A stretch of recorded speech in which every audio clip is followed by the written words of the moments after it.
vous invite à vous lever pour la lecture de la parole. Je vais lire dans le livre du prophète Daniel, au chapitre 3.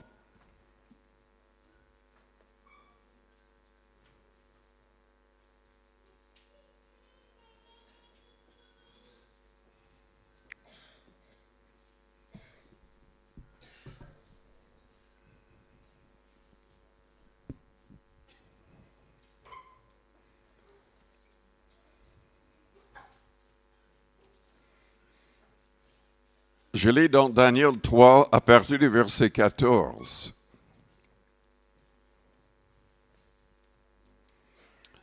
Nabuchodonosor prit la parole et leur dit, il était roi de Babylone. Il contrôlait le monde entier à l'époque. Est-ce de propos délibérés, Shadrach, Meshach et Abednego, que vous ne servez pas mes dieux et que vous n'adorez pas la statue d'or que j'ai élevée? Maintenant, tenez-vous prêts, et au moment où vous entendrez le son de la trompette, du chalumeau, de la guitare, de la sanduc, du psalterion, de la cornemuse et de toutes sortes d'instruments, vous vous prosternerez et vous adorerez la statue que j'ai faite. Si vous ne l'adorez pas, vous serez jetés à l'instant même au milieu d'une fournaise ardente. Et quel est le Dieu qui vous délivrera de ma main? Shadrach, Meshach et Abednego répliquèrent au roi Nabuchodonosor, nous n'avons pas besoin de te répondre là-dessus. Voici notre Dieu que nous servons peut nous délivrer de la fournaise ardente, et il nous délivrera de ta main au roi. Sinon, sache au roi que nous ne servirons pas tes dieux, et nous n'adorerons pas la statue d'or que tu as élevée. Que Dieu donne à chaque personne ici cette sorte de courage, cette sorte de détermination de glorifier le seul vrai Dieu qui s'est manifesté par son Fils Jésus-Christ au monde entier. Père Céleste, nous te louons, nous te bénissons ce matin pour ta parole. Que ta parole change nos vies, nos cœurs, notre avenir. Aide-nous à marcher selon cette parole, selon ton esprit, avec une pleine foi. Au nom du Seigneur Jésus-Christ. Amen. Vous pouvez vous asseoir.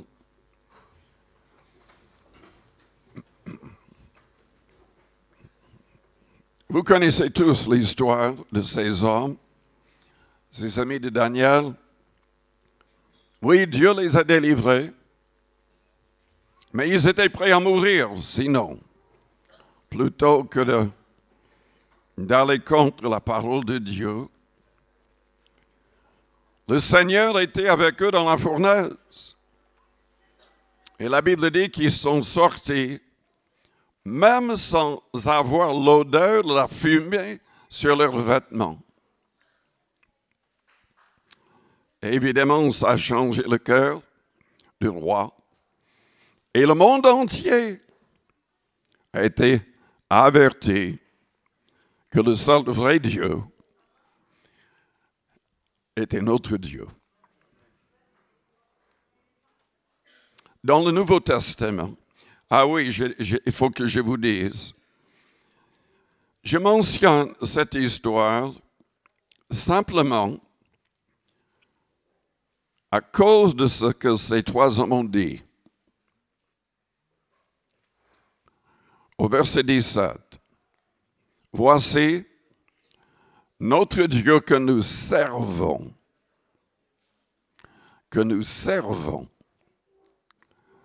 peut nous délivrer.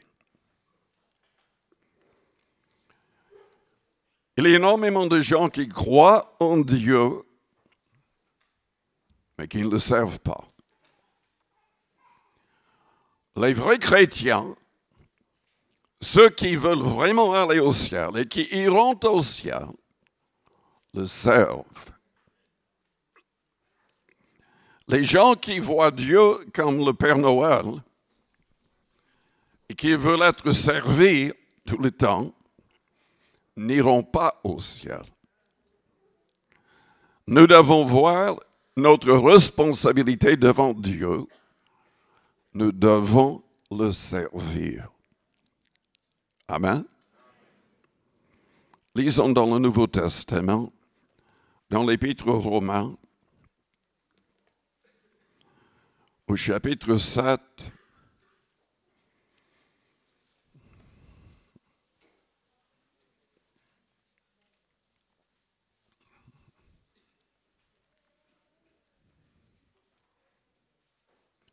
je vais lire uniquement le verset 6, mais dans les écrits de Paul, il souligne le fait que nous ne sommes pas sous la loi de Moïse, sous toutes les choses mentionnées dans l'Ancien Testament, parce que Jésus-Christ a changé énormément de ces choses. Il n'y a même plus de sacrifices, parce que lui-même, il s'est donné une fois pour toutes. Le sang des animaux ne pouvait pas vraiment ôter les péchés. Dieu l'avait demandé, c'était symbolique, mais Jésus-Christ a accompli toutes ces choses en se donnant lui-même sur la croix du Calvaire. Et nous savons que ce qu'il a accompli est efficace pour tous, parce que le troisième jour, Dieu l'a ressuscité selon les promesses prophétiques. Nous sommes appelés à servir Dieu.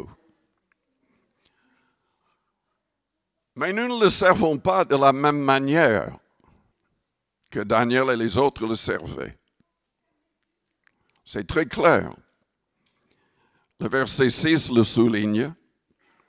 Mais maintenant, nous avons été dégagés de la loi, c'est-à-dire pas de toutes les lois, nous sommes toujours sous la loi du Christ, mais de la loi de Moïse, de l'Ancien Testament.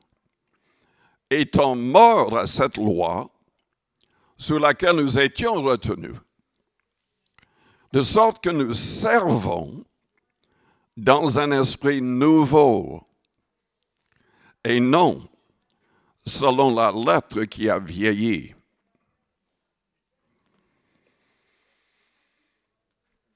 Dieu nous appelle à servir. Et en 2019, je vous encourage à servir véritablement le seul vrai Dieu.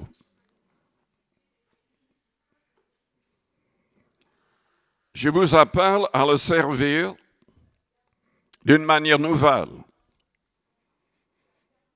pleinement par l'Esprit Saint. Dans l'Ancien Testament, tous ne recevaient pas la plénitude du Saint-Esprit. Il y avait des rois, il y avait des prophètes, mais tous ne recevaient pas tout. Mais Dieu avait promis dans Joël chapitre 2 que dans les derniers temps, le Saint-Esprit serait déversé sur tous les croyants, non pas uniquement sur les hommes, mais sur les femmes, même sur les enfants, et que tous prophétiseraient.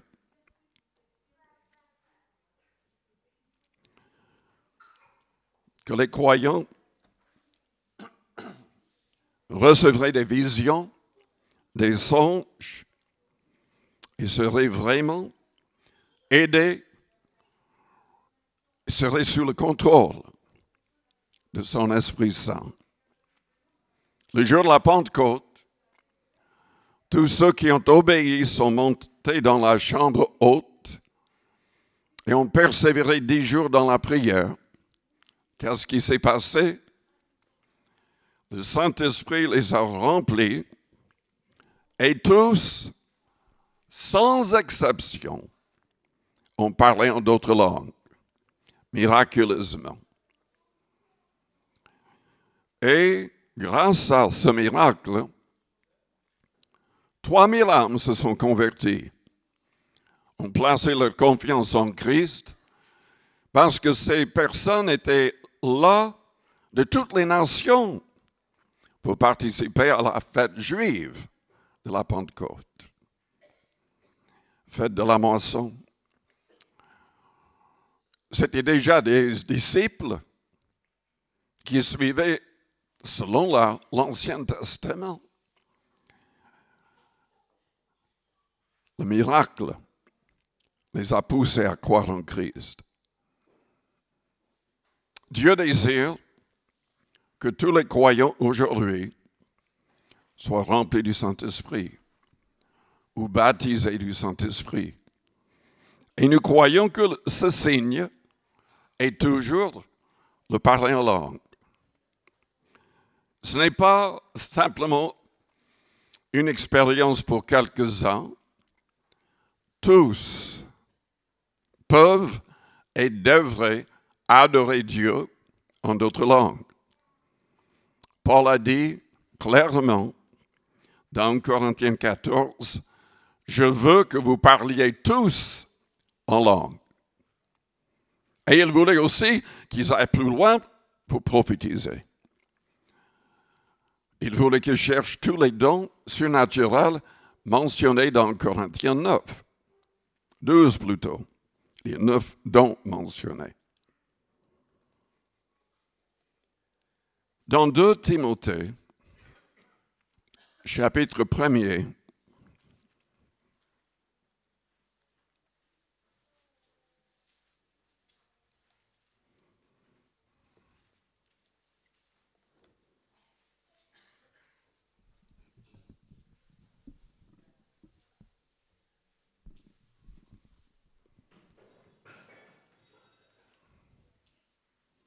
de Timothée, chapitre 1er, je lis au verset 6. Il parlait à Timothée qui était un jeune prédicateur.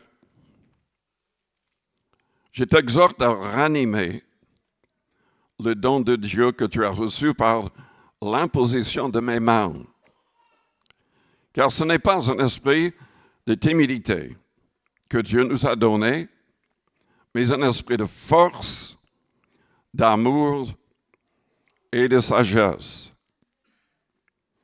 N'aie donc point honte du témoignage à rendre à notre Seigneur, ni de moi son prisonnier, mais souffre avec moi pour l'Évangile, par la puissance de Dieu qui nous a sauvés et nous a adressé une sainte vocation. Nous sommes exhortés dans Éphésiens 5 à rester remplis du Saint-Esprit. Vous savez, quand Paul rencontrait des croyants, il leur posait en premier s'ils avaient reçu le Saint-Esprit. C'était le cas dans Actes 19. 12 hommes avaient déjà été baptisés par Jean-Baptiste, mais ils n'avaient pas fait l'expérience de la Pentecôte avec le signe de parler en langue. Ils n'avaient même pas été baptisés comme Jésus l'avait ordonné au nom du Père, du Fils et du Saint-Esprit. Donc il les a rebaptisés, mais il leur impose les mains, ils parlent en langue aussi et prophétisent.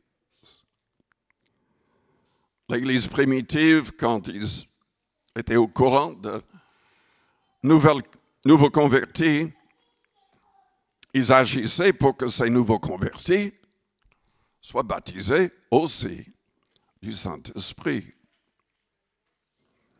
Parce que c'est très, très important. Dieu veut que nous le servions par la puissance du Saint-Esprit.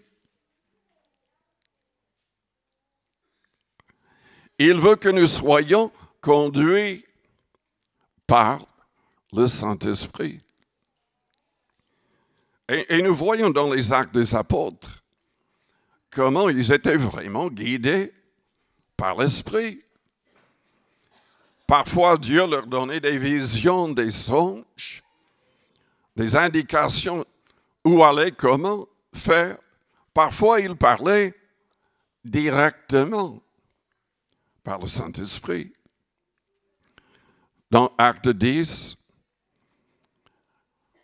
Pierre reçoit une vision plusieurs fois. Il ne comprend pas tout à fait. Mais ensuite, le Saint-Esprit lui parle directement en disant, il y a des hommes en bas, tu dois partir avec eux, je les ai envoyés. Il obéit, il prêche dans la maison de Corneille qui est remplie de personnes. Et pendant qu'il prêche, tous sont baptisés du Saint-Esprit et parlent d'autres langues. C'était les premiers non-juifs à faire cette sorte d'expérience avec Dieu. Et ils sont acceptés, baptisés d'eau, acceptés dans l'Église. Et les apôtres comprennent pour la première fois que Dieu voulait sauver toutes les nations, non pas que tous soient obligés de passer par le judaïsme, mais que toutes les nations soient sauvées uniquement par la foi en Jésus-Christ. Est-ce que vous servez Dieu par la puissance du Saint-Esprit? Est-ce que vous avez persévéré déjà pour être baptisé du Saint-Esprit avec le signe de parler en d'autres langues, de pouvoir adorer Dieu en d'autres langues? C'est tellement important.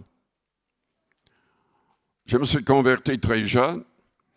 C'était 6 années après que j'ai été baptisé du Saint-Esprit. Sans doute, j'aurais pu être baptisé du Saint-Esprit tout de suite, mais ça me gênait un peu, toute cette histoire. Et je vous encourage, dans les réunions, n'agissez pas comme des païens. Vous pouvez lire dans l'Ancien Testament avec le prophète Élie, qui fait face aux faux prophètes, des centaines de faux prophètes. Il leur lance un défi qu'ils doivent prier que le Dieu qui répondra en envoyant du feu sera le vrai Dieu. Les faux prophètes font toutes sortes de choses.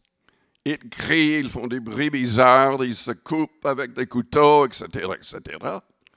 Ils agissent bizarrement. Ne faites pas ça. Il faut suivre l'ordre. On n'a pas besoin de rouler par terre ou de faire. Vous avez sans doute vu des vidéos bizarres, vraiment bizarres, où les gens font toutes sortes de choses. Et ce n'est pas dans le Nouveau Testament. Ça n'a rien à faire avec le vrai christianisme. On se demande même parfois si ces gens n'ont pas un esprit mauvais plutôt que le Saint-Esprit. Le Saint-Esprit ne nous pousse pas à agir bizarrement.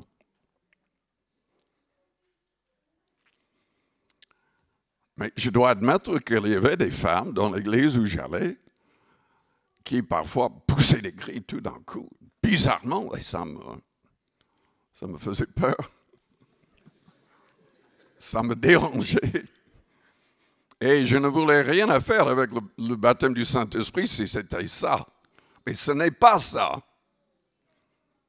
Ce n'est pas du tout ça. On n'a pas besoin de crier, on n'a pas besoin de faire quoi que ce soit. On loue Dieu avec son cœur et ça sort dans une langue nouvelle. C'est tout.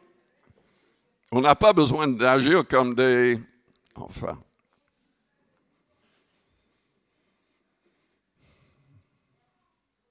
Mais Dieu veut nous diriger par son Esprit Saint. Et Et ça a changé ma vie. Parce que j'étais très, très timide. En fait, je me rappelle, j'ai dit à Dieu un jour, Seigneur, je ferai n'importe quoi pour toi, mais ne me demande pas de prêcher. Ce n'était pas la chose à dire.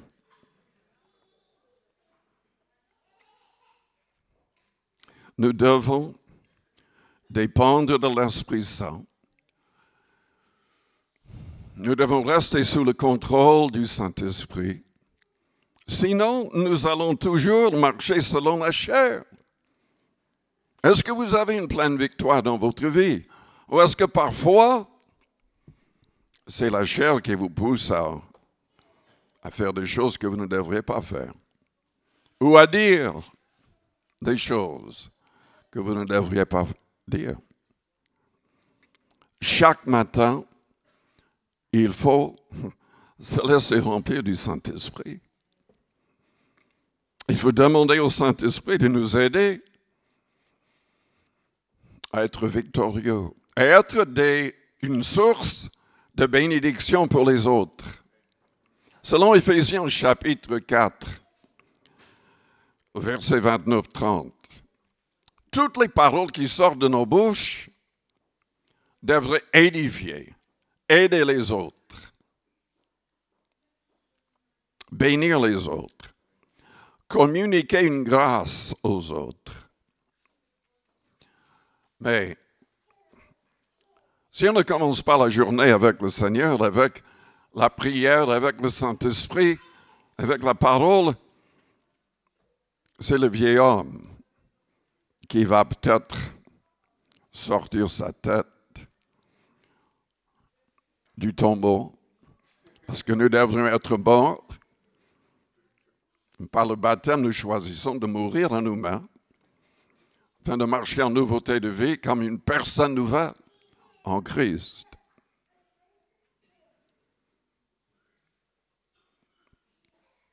En 2019, servons le Seigneur par le Saint-Esprit. Par le Saint-Esprit. Le jour de la Pentecôte, Pierre, la Bible dit, rempli du Saint-Esprit, s'est levé et a prêché. Il n'avait pas préparé un message, mais le Saint-Esprit l'a poussé. Le Saint-Esprit a parlé au travers de lui quand les 3000 âmes se sont converties. Quand nous témoignons, quand nous prêchons, il faut demander au Saint-Esprit de parler. Amen. Je ne sais pas si vous vous rendez compte, mais quand nous prêchons ici, je ne dis pas que tout est directement du Saint-Esprit, mais il y a énormément de choses qui sont dites, qui sont directement du Saint-Esprit. Et dans tous les messages, il y a des prophéties. Il y a des prophéties. Et il faut bien écouter. Parce que ça ne vient pas de nous, ça vient du Seigneur. Servons Dieu, servons le Seigneur. Avec nos biens.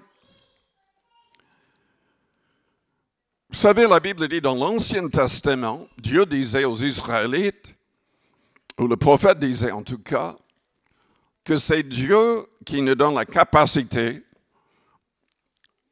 de procurer des richesses. Nous ne les procurons pas pour nous-mêmes si on suit le Christ. Parce que le Christ a dit dans Matthieu 6 que nous ne devons pas nous amasser des trésors sur terre, mais au ciel. Et la seule manière d'amasser des trésors au ciel, c'est en donnant aux autres. C'est en soutenant les églises, les missionnaires. C'est en aidant des pauvres qui sont en grande détresse. Dieu bénit de telles personnes. il est vrai que Dieu nous tient responsables de prospérer. Mais il y a quand même des promesses que si on donne, on nous donnera. Jésus l'a dit dans Luc 6. Et Paul l'a dit aussi dans 2 Corinthiens, chapitre 9. Il parlait de ces choses parce qu'il y avait un grand problème à Jérusalem à cette époque.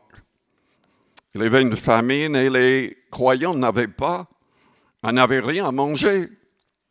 Donc Paul a demandé dans toutes les églises en dehors d'Israël à donner pour ce besoin. Et il a dit dans 2 Corinthiens 9, au verset 4, « Je ne voudrais pas, si les Macédoniens m'accompagnent et ne vous trouvent pas prêts, que cette assurance tourne à notre confusion, pour ne pas dire à la vôtre.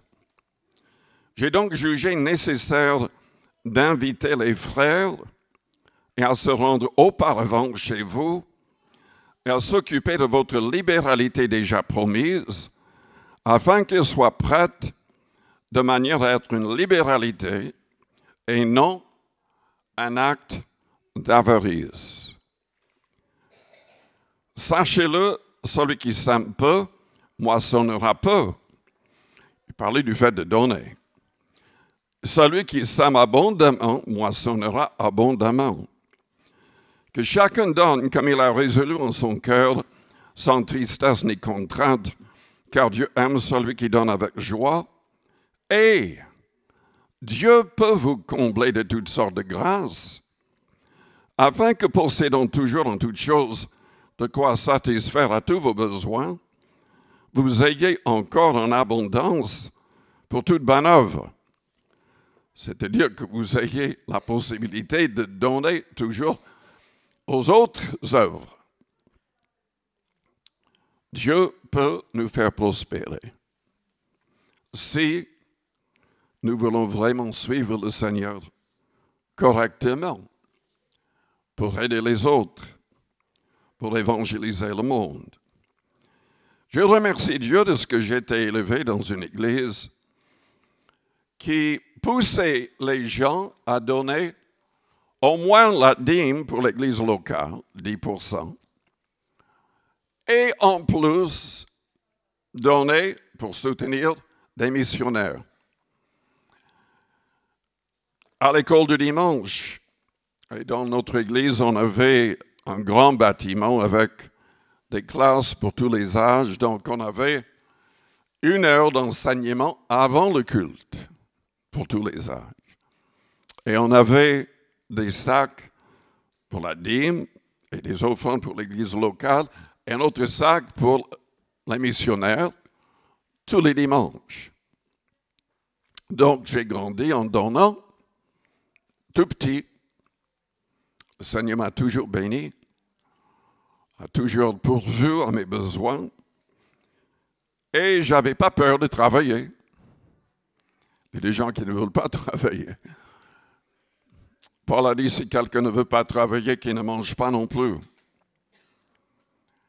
Il a écrit dans Ephésiens 4, verset 28, que celui qui dérobait ne dérobe plus, mais qu'il travaille avec ses mains, faisant ce qui est bien, afin de pouvoir donner à celui qui est dans le besoin.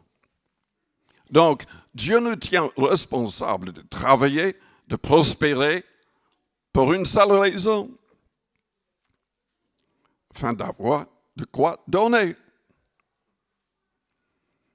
Et Dieu va aider celui qui le fera de bon cœur, avec joie, sans l'idée d'être contraint de le faire. Celui qui donnera parce qu'il aime Dieu et parce qu'il aime aider les gens à se convertir.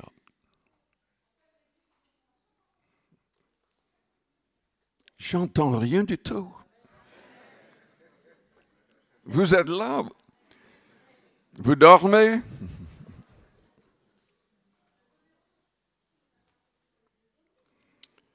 Dieu aime celui qui donne avec joie. sans tristesse, sans cette idée, enfin, je dois le faire. Pourquoi Dieu me demande de donner? Dieu aime celui qui donne avec joie. Dans l'église de mon meilleur ami d'enfance, je vous ai parlé de lui dans le passé. Il ne voulait absolument pas être pasteur. J'ai prophétisé quand j'avais 15 ans qu'il serait pasteur. Mais en fait, tous les deux, on jouait nos instruments ensemble depuis l'âge de 12 ans. On jouait presque tous les dimanches à l'église. On était invités à jouer dans d'autres églises et dans de grands rassemblements. Mais tous les deux, on était timides. Mais lui, plus que moi, parce qu'il m'a obligé à toujours faire tout de ce point de vue. Je devais introduire chaque cantique. Je devais dire quelque chose à l'égard du Seigneur. Lui, il a refusé de le faire. Et même après avoir prophétisé qu'il serait pasteur, il ne voulait même plus me parler pendant un temps. Parce qu'il ne voulait absolument pas, et il n'a fait aucune étude pour être pasteur. Il voulait être ingénieur, il a fait une université. Il recevait les meilleures notes quand même, mais l'idée d'être pasteur, non. Mais petit à petit, le Seigneur a travaillé son cœur. Il était quand même un très, très grand musicien. Et notre Église a demandé qu'il s'occupe de la musique. Il a fait ça pendant quelques années. Un évangéliste lui a demandé aussi de voyager avec lui afin de jouer la musique, chanter. Mais cet évangéliste, il n'était pas bête.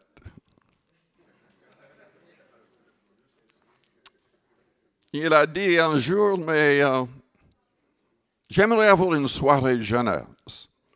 Je voudrais que tu animes cette soirée. Prépare un message. Enfin, petit à petit, il a commencé à prêcher. Et une église s'est ouverte. Quelqu'un lui en a parlé. C'est une église complètement anéantie. Il y avait une explosion parmi les membres. La moitié en colère contre le pasteur. Le pasteur est parti avec la moitié des gens pour commencer notre église dans la même ville. Et cette église était laissée avec moins de 100 personnes, sans pasteur.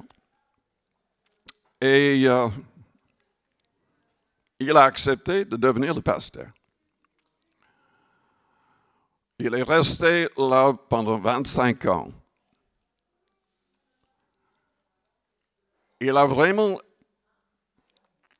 placé sa confiance dans le Saint-Esprit. Il jeûnait jusqu'à 40 jours chaque année, au moins une fois.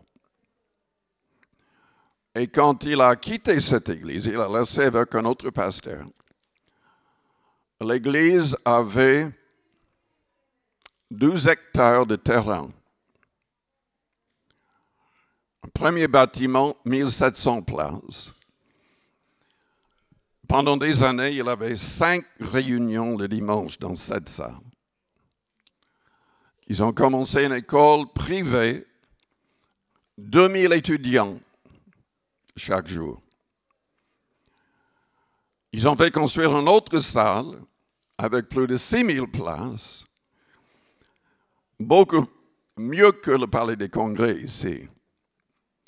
Plus de 6000 places.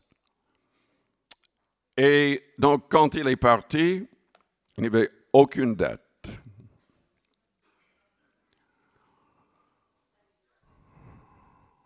Ça n'arrive pas partout. Il y a des gens qui sont aussi engagés dans de petites villes. Il y a des villes qui ne veulent pas. On le voit, Paul qui était même chassé de certains endroits.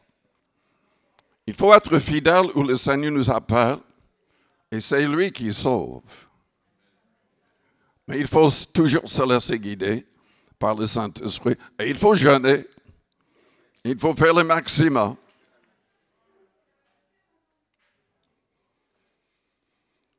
Mais dans cette église-là, et dans l'église où je me suis converti, il donnait beaucoup plus que la dîme, par la foi.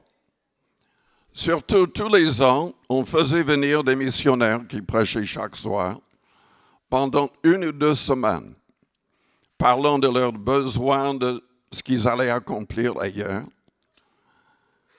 Et à la fin de ces 2 semaines, on passait du temps en prière et chaque personne remplissait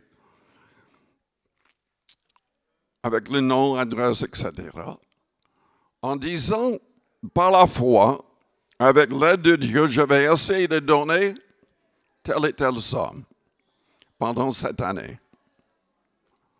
Parfois, on ne savait même pas comment on allait le faire. Mais dans ces 2 églises,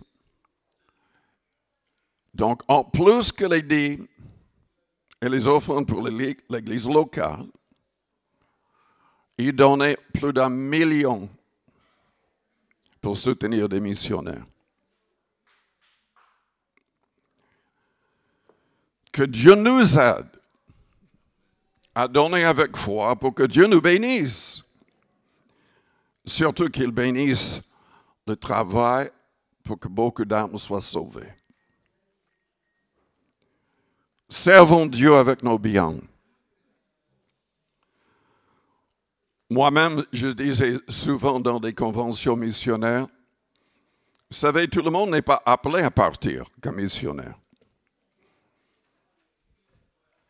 Ceux qui sont vraiment appelés n'ont pas de choix, ils ne peuvent même pas travailler en général. Vous savez, quand je suis arrivé en France, même pour être entré dans le pays, je devais prouver que j'avais un soutien. Je n'avais pas le droit de venir ici et de travailler. Ce n'est pas toujours comme ça. Ça dépend des pays. Mais pour évangéliser dans certains pays, à moins qu'il y ait des églises qui soutiennent les missionnaires, les portes resteront fermées. Mais je disais souvent dans les conventions missionnaires, vous n'êtes pas appelés peut-être à partir. Si vous n'êtes pas appelé à partir, vous pouvez quand même travailler comme missionnaire. Parce qu'en fait, réfléchissons un instant. Qu'est-ce que vous gagnez par heure au travail? Si vous donnez cette somme pour soutenir un missionnaire, votre heure de travail, vous avez travaillé 1 heure en tant que missionnaire, indirectement.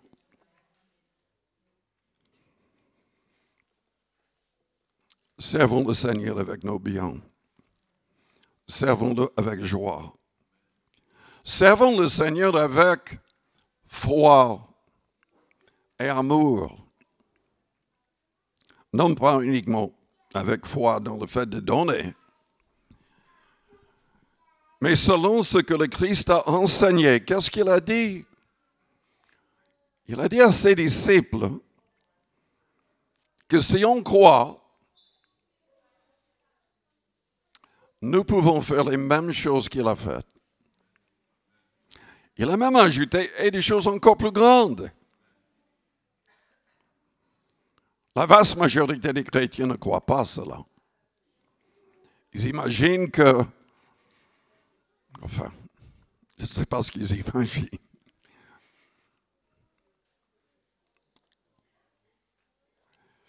Je ne sais pas combien de personnes le Seigneur a guéri quand il était sur terre. Nous lisons dans les évangiles qu'il y avait énormément de gens guéris. Mais est-ce que vous pensez qu'il a guéri plus de 100 000 personnes? Je ne sais pas. Peut-être pas. Rien n'est dit qu'il a guéri autant. Mais vers 1900, 1920, il y avait un homme qui prêchait et qui a eu plus de 100 000 guérisons, chaque guérison confirmée par des docteurs ou des hôpitaux. John J. Lake.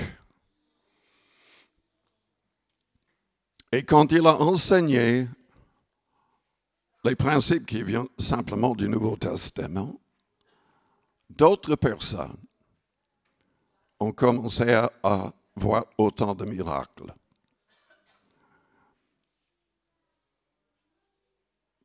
Je vais en parler dans l'avenir parce que je voudrais partager les principes qu'il enseignait. Je voudrais simplement vous encourager aujourd'hui. Ne doutez jamais. N'acceptez jamais la défaite quand il s'agit d'une promesse de la Bible, parce que le Nouveau Testament nous dit que toutes les promesses de Dieu sont oui et amen en Jésus-Christ. Mais la Bible dit aussi dans Jacques chapitre 1er que si nous doutons, nous ne recevrons rien de la part du Seigneur.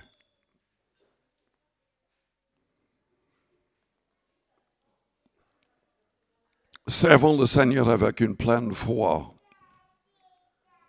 avec amour. Notre foi n'est pas dans notre foi. Notre foi est dans le Seigneur. Notre foi est dans les promesses du Seigneur. Si on ne doute pas, le Seigneur agira lui-même. Parce que nous lisons à la fin de Marc 16 que quand les disciples sont partis partout prêcher, le Seigneur a travaillé avec eux pour accomplir les miracles. Servons le Seigneur humblement. Ce qui gâche beaucoup de ministères, qui cause des problèmes dans les églises locales, est souvent lié à l'orgueil. Je constate que les gens qui sont baptisés du Saint-Esprit avec le signe de parler en langue, tout d'un coup, ils croient tout savoir. Ils croient savoir plus que les pasteurs, plus que les gens qui ont le Saint-Esprit depuis 20, 30, 40, 50 ans. En fait, ils ne connaissent rien du tout. Le Saint-Esprit veut les aider, veut nous aider tous, mais si on ne renonce pas à l'orgueil, Dieu va fermer la porte. Dieu va fermer la porte. Jésus a dit à ses disciples, quand vous aurez tout accompli, appelez-vous des serviteurs inutiles, car vous ne faites que ce que je vous ai commandé de faire.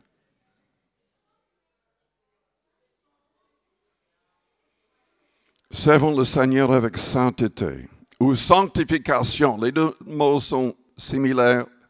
C'est l'idée d'être séparé d'avec le monde, avec sa convoitise, la convoitise des yeux, la convoitise de la chair et l'orgueil de la vie. Séparons-nous, la Bible dit, de tout ce qui est impur. Et surtout, nous devons garder nos cœurs purs. C'est ce qui manque aujourd'hui. C'est ce qui manque aujourd'hui. Parce que dans les églises, quand on fait un sondage, on trouve que plus que la moitié se sont fait souiller par les choses du monde, par les films, par la pornographie, par toutes sortes de choses. Nous devons chasser toute impureté de nos pensées, de nos cœurs. Qui verra Dieu celui qui gardera un cœur pur. Servons le Seigneur, vivons uniquement pour lui et les autres. Dans 2 Corinthiens 5,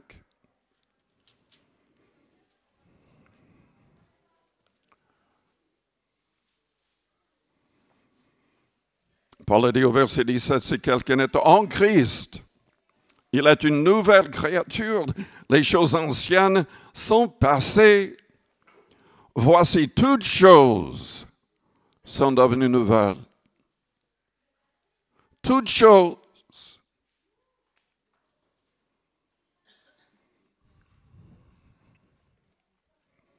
Et tout cela vient de Dieu, qui nous a réconciliés avec lui par Christ, et qui nous a donné le ministère de la réconciliation.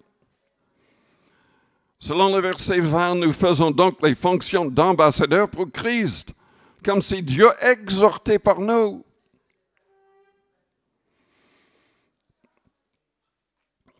Nous devons dire, soyez réconciliés avec Dieu. Celui qui n'a point connu le péché, il a fait devenir péché pour nous, afin que nous devenions en lui justice de Dieu. C'est au verset 14 et 15 que Paul dit que nous ne devrions plus vivre pour nous-mêmes, mais pour celui qui est mort et ressuscité pour nous. L'amour de Christ nous presse, il dit. Servons le Seigneur en 2019 avec amour. Ne vivons pas pour nous-mêmes. Vivons pour le Seigneur. Vivons pour les âmes. Je ne sais pas combien de temps nous reste. J'ai vraiment l'impression que nous sommes à la fin et que nous allons entrer dans la tribulation de l'Apocalypse en quelques années.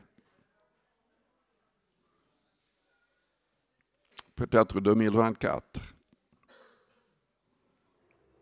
Je ne fixe pas de date, je ne prophétise pas ça. Mais c'est possible. Ou même avant. Servons le Seigneur car Dieu veut sauver les gens dans nos familles. Il veut sauver les gens dans nos voisinages. Il veut se servir de chacun de nous. Mais nous devons vraiment faire le nécessaire dans nos cœurs et nos vies pour qu'il puisse agir. Je vous invite à fermer vos yeux. Avec les yeux fermés, les fronts courbés.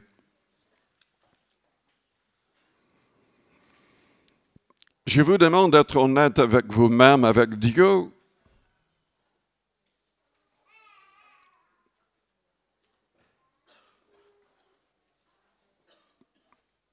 Êtes-vous en train de faire le maximum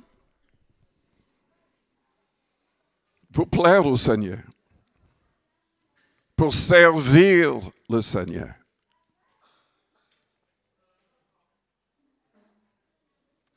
Peut-être que vous êtes là et vous n'êtes même pas réellement converti.